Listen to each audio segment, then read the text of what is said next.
नमस्कार दोस्तों, आप सभी का स्वागत है मेरे वीडियो। एक ऐसे मुद्दा पर चर्चा करेंगे जो बिहार से जुड़ा हुआ है। ऐसे नेता के बारे में जो बहुत ही सफल रहे हैं बिहार के राजनीति में, उनके जीवनी पर कुछ चर्चा करेंगे और आज उनके भविष्य चर्चा करेंगे। आगे उनका भविष्य और उनके लड़के का भविष्य क्या होने वाला है। तो हम बात करते हैं एक सफल नेता जो लालू प्रसाद यादव जी हैं, जो बिहार के गोपालगंज जिला से बिलोंग करते हैं और उनकी जो पढ़ाई जो प्रारंभिक जो शिक्षा है वो गोपालगंज के छोटे स्कूलों से हुई है और उनके जो उच्चतम जो शिक्षा है जो पटना से हुआ और पटना जाकर ही छात्र आंदोलन से जुड़े और छात्र आंदोलन से जुड़ के ही लोकनायक जयप्रकाश नारायण से मिले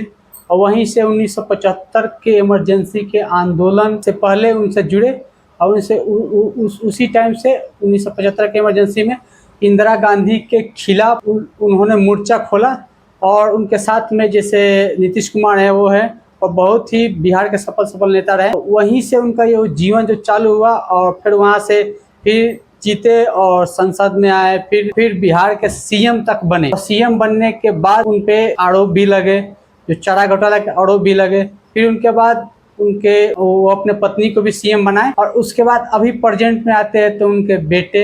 जो डिप्टी सीएम बन चुके हैं दो बार और दो बार बनने के बाद अभी प्रेजेंट में चुनाव में उतर रहे हैं। और आप लोग से एक रिक्वेस्ट है मेरा कि आप लोग 100% वीडियो में से 70% बगैर सब्सक्राइब के लोग देख रहे हैं, कृपया आप लोग लाइक कीजिए और सब्सक्राइब कीजिए ताकि हमें मोटिवेशन मिले और इस ऐसे वीडियो आप लोगों के बीच में हम लाते रहें। चलिए आप आगे मुद्दे पर बढ़ते हैं। और जो भी तेजस्वी यादव जो फिलहाल जो डिप्टी सीएम रहे हैं 2 बार से बिहार के और फिर 2025 के चुनाव में उतरे हैं और उतरने से पहले जो लालू प्रसाद यादव जी है वो तो अभी फिलहाल तेजस्वी यादव के साथी है, लेकिन उनके बड़े पुत्र तेज प्रताप यादव जो उनसे एक शादी के मैटर में जो डबल शादी जो किए हैं उसी मैटर में उनको 6 साल के लिए राजनीति से उन्हें आरजेडी पार्टी से बाहर कर दिया गया है, जो कि अब वो दोनों भाई आपस में लग रहा है कि साथ है, लेकिन अब बयानबाजी कुछ ऐसे आ रहा है जो अब नहीं लग रहा है कि दोनों साथ है। इसलिए एक पिता जो एक पार्टी बनाया, पार्टी को चलाया, खुद पार्टी का सीएम रहा, खुद अपने पत्नी को भी पार्टी का सीएम बनाया और उसी पार्टी से अपने छोटे बेटे को डिप्टी सीएम तक बनाया। अब फिर उस पार्टी का कहीं ना कहीं 50% बागडोर उसी पिता के हाथ में यानी लालू प्रसाद यादव जी के हाथ में और 50% बागडोर तेजस्वी यादव के हाथ में। लेकिन अभी जो मेन पार्टी का घोड़े का जो लगाम है अभी लालू प्रसाद यादव जी के हाथ में ही है, लेकिन फिर भी उनके बड़े बेटे को अलग करना, पार्टी से हटाना, 6 साल के लिए निष्कासित करना एक अलग मुद्दा है। फिर भी ये दोनों भाई के बीच में एक दरार सा पड़ गया। अभी जो बड़े भाई छोटे भाई के खिलाफ बोल रहे हैं, छोटे भाई अभी तो बड़े भाई के खिलाफ नहीं उतना बोल रहे हैं, लेकिन फिर भी कुछ न कुछ दबे पांव में कुछ बातें आ रही है जो कि अभी टिकट भी अभी नहीं दे पा रहे हैं अपने बड़े भाई। लेकिन फिर भी बड़े भाई ने अपने खुद से एक पार्टी तो नहीं बनाया है, जो पिता का सम्मान करते हुए पार्टी नहीं बनाए हैं, लेकिन एक अलग निर्दलीय उम्मीदवारों का लिस्ट जारी कर रहे हैं और बहुत से क्षेत्र में अपना उम्मीदवार भी उतार रहे हैं और अपने आप को कहते हैं कि हम एक अच्छे छवि से हैं। सही में वो अच्छे छवि क्या सुलझे हुए कुछ लगते हैं, कुछ कॉमेडी भी कर लेते हैं अपने पिता की तरह, क्योंकि लालू यादव भी पार्टी में है तो उनका एक असल रूप जो जनता के बीच में आता है वो कॉमेडी की तरफ, क्योंकि अब कब किसी को क्या बोल रहे हैं कॉमेडी में कोई नहीं जानता। एक ऐसा ही किस्सा है उनका जो संसद भवन का ही है और ऐसा वो किस्सा है जो भी प्रेजेंट में जो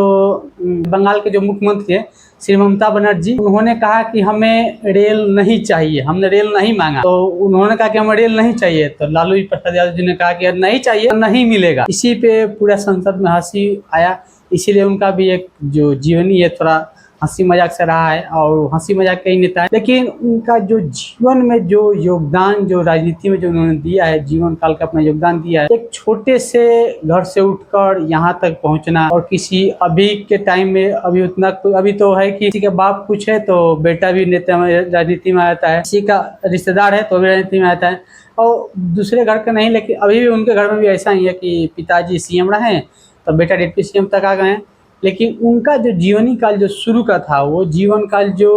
उन्होंने अपना स्टार्ट किया, जेपी से मिलना, जेपी के साथ रहना, आंदोलन तक चलना, जनता पार्टी बना के और जनता पार्टी से चुनाव लड़के जनता पार्टी से सीएम बनना और फिर जनता पार्टी के कुछ विवादित जो धर्म के जो धर्म और अथी पे जो मुद्दा है उससे पीछे हटकर एक अपना अलग पार्टी बनाना और आरजेडी के नाम से उस पार्टी को विख्यात करना पूरे बिहार में और अपने दम पर 1990 में सरकार बनाना, और उसके बाद से 95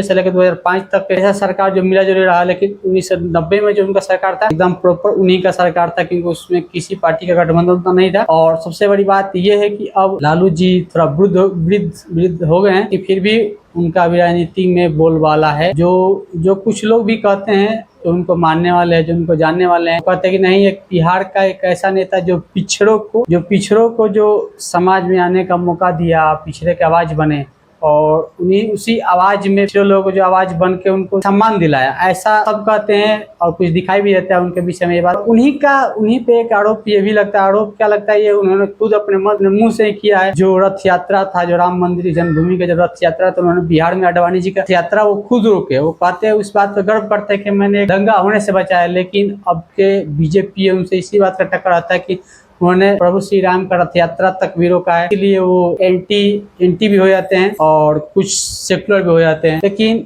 उन पे ऐसा भी आरोप लगते हैं, और चारा घोटाला का आरोप लगा, कुछ साल जेल में भी रह के आए हैं, 2-3 साल जेल भी रह के आ गए हैं। और उसी जीवन पे अब फिलहाल में उनका यही जीवन है कि दोनों लड़के एक अपने खुद के पार्टी से लड़ रहे हैं और एक निर्दलीय पार्टी से लड़ के अभी जा रहे हैं। अभी इसी में वो उलझे पड़े हैं कि अपने घर के विवाद सुलझाने में लगे हैं कि घर के विवाद कैसे सुलझे। लेकिन फिर भी अपने बड़े बेटे को उन्होंने 6 साल के लिए पार्टी से निष्कासित कर दिया है। और जो छोटे बेटे हैं, जो अब सीएम के उम्मीदवार बन चुके हैं आरजेडी से, और इसी पे अब देखते हैं कि बिहार 2025 में चुनाव जो होने वाला है, इसमें का पलड़ा भारी हो रहा है, या आरजेडी का,